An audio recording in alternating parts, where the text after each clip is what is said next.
High বন্ধুরা, দেখো খুব সহজে পাটিয়ালা প্যান্ট কেটে দেখাচ্ছি। তোমরা দেখো, তোমরা দেখলেই সহজেই তোমরা পাটিয়ালা প্যান্ট ঘরেই কিন্তু তোমরা কেটে নিতে পারবে, কোনো কিছুই তোমাদের চিন্তা করতে হবে না।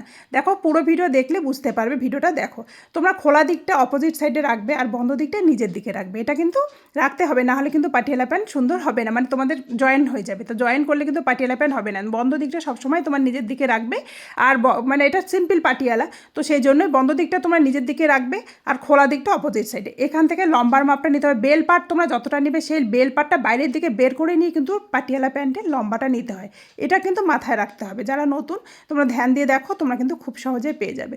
বেল পার্ট আমি এখানে 6 ইঞ্চি করবো। 6 ইঞ্চি করে তারপরে আমি লম্বার মাপটা এখানে 38 ইঞ্চি আমার রেডি করবো, সেই জন্য 38 ইঞ্চি আমি একটা পয়েন্ট করে দিলাম। এটাই কিন্তু নিয়ম। তোমাদের যা লম্বা করবে তাই জন্য সেই লম্বাটা তোমরা নিয়ে নেবে বেল পার্ট বাদ দিয়ে। এবার 1 ইঞ্চি আমি নিয়ে নিলাম সেলাই মার্জিনের জন্য। যখন আমি বেল জয়েন করবো তখন যাবে, আর নিচে যখন আমি পট্টি লাগাবো তখন আমার হাফ ইঞ্চি চলে যাবে। তো সেই জন্য আমার এখানে আমি 1 ইঞ্চি এক্সট্রা নিয়ে নিলাম। এটা কিন্তু সূত্র, এটা তোমাদের মনে রাখতে হবে। এবার মহড়ার মাপটা নিতে হবে। মহড়া তোমাদের মানে মহড়া পরে নিচ্ছি, আগে তোমাদেরকে দেখাচ্ছি আমি কী করে আসনটা নিতে হয়। তো আসন তোমরা দেখো, আসন এইভাবে তোমরা যদি নাও ছোট হয়ে যেতে পারে, সেই জন্য তোমরা এইভাবে নেবে। যেভাবে তোমরা বেলটা নিচ্ছ সেই বেলটা ছেড়ে দিয়ে তোমাদের আসনটা নিতে হবে। তো বেল আমি যেখানে 6 ইঞ্চি নিয়েছি, 6 ইঞ্চি বেল ছেড়ে দিয়ে তারপরে আমি এখানে 15 ইঞ্চি নিতে পারো যদি তোমাদের পাতলা শরীর হয়। তাহলে যদি হেভি শরীর হয় সেই ক্ষেত্রে তোমরা 16 ইঞ্চি নিয়ে নেবে।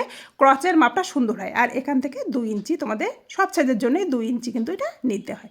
এবার মহড়ার মাপটা, মহড়া তোমাদের যা থাকবে, আমার এখানে 16 ইঞ্চি আমি মহড়া করবো, সেই জন্য 8 ইঞ্চি আমি নিয়ে নিলাম। তোমাদের যা মহড়া থাকবে তার তোমরা অর্ধেক এখানে নিয়ে নিবে। আর 1.5 ইঞ্চি আমি এক্সট্রা নিয়ে নিলাম, তোমরা 1.5 ইঞ্চি এক্সট্রা নিয়ে। দেখো এরকম ভিডিও আমি এখানে দিতেই থাকি। হ্যাঁ, তোমরা যদি পেজে নতুন হয়ে থাকো পেজটাকে ফলো করে দেখবে, তাহলে তোমরা এরকম ভিডিও যখনই আমি ছাড়বো নোটিফিকেশন তোমাদের কাছে চলে যাবে। দেখো এখানে একটু রাউন্ড শেপ করে দিতে হয়, যখন সেলাই সময় সুবিধা হবে আর সুন্দর হবে জিনিসটা। এইভাবে কেটে নেবে, পাটিয়ালা প্যান্ট তোমাদের রেডি। বা এবারে তোমাদের বেলটা কাটতে হবে। বেল পাট কী করে কাটবে? বেল তো আমি যেহেতু 6 ইঞ্চি মাপ নিয়েছি, 6 ইঞ্চি এখানে ফিক্সড মাপ প্রথমে নিয়ে নাও। তারপরে এখান থেকে তোমাদের কিন্তু মানে এক্সট্রা নিতে হবে। দেখো এরকম যদি ভিডিও তোমাদের ভালো লাগে অবশ্যই, তাহলে অবশ্যই একটা লাইক আর কমেন্ট করে দিও, আমার একটু ভিডিও করার আগ্রহটা বাড়বে। দেখো আমি এখানে 6 ইঞ্চি নিয়ে নিলাম রেডি, আমি 6 ইঞ্চি করবো, সেই জন্য তোমরা যদি বেশি 7 ইঞ্চি করতে চাও তোমরা 7 ইঞ্চি নিয়ে নেবে।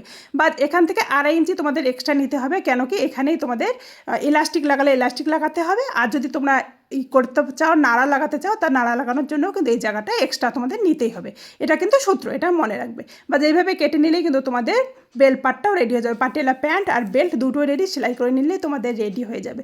দেখো তোমাদের যদি আমার ভিডিও ভালো লাগে অবশ্যই কিন্তু তোমরা কমেন্টকে বলবে কেমন লাগলো। আর যদি বুঝতে তোমাদের অসুবিধা হয় অবশ্যই কমেন্ট বক্সে বলবে, আমি কিন্তু তোমাদের মানে বুঝিয়ে দেওয়ার চেষ্টা করব নতুন ভিডিওর মাধ্যমে। দেখো এইভাবে কেটে নাও, কেটে নিয়ে কিন্তু তোমাদের কিন্তু সুন্দর কিন্তু পাটিয়ালা প্যান্ট, তোমাদের কারো কাছে যেতে হবে না, নিজেই তোমরা কাপড় নিয়ে কিন্তু কেটে নিতে পারবে। এবার যদি তোমাদের ছোট হয়ে যায় বেল পাটটা, তাহলে কিন্তু জয়েন্টটাও কিন্তু তোমরা কাপড় এইভাবে একটু সেলাই মার্জিন রেখে দিবে, তাহলেই তোমাদের কিন্তু বেল পাটটাও তোমাদের রেডি হয়ে যাবে। Thank you.